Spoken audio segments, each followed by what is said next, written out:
Good morning, everyone. Thanks for checking out this forecast update. It's a very nice morning. We have temperatures in the 20s, so it's chilly, but we do have some sunshine as we're waking up this morning. We're going to see another great day of weather here ahead of us. Should see mostly sunny skies today. High should warm up to near 50, so a little bit warmer than yesterday.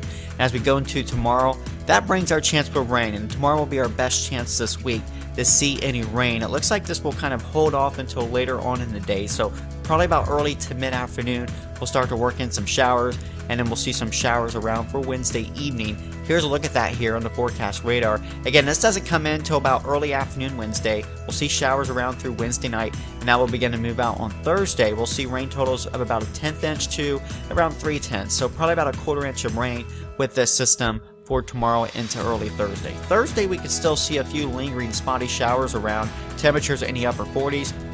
Now as you look at the forecast going into the weekend, if you saw our forecast yesterday, you will notice that our forecast has trended a little bit cooler with those temperatures. The data definitely shaving off those temperatures a good bit for the weekend. We're going to go with a high temperature of 52 Friday, around 50 on Saturday. Again, we had 60s yesterday, so we've lowered that quite a bit. And it's all associated with a strong storm system on the East Coast, which is going to bring in and draw in some cooler temperatures over the eastern half of the country. So we had to knock down those temperatures, but it's still going to be pretty nice. I mean, at least we'll have some sunshine and calm weather on Saturday, 50 degrees. 58 on Sunday, we'll see increasing clouds, a chance for a few showers, and then Monday a chance for rain will really start to increase here with temperatures into the 50s. Thanks for checking out this update. Hope you guys have a great day.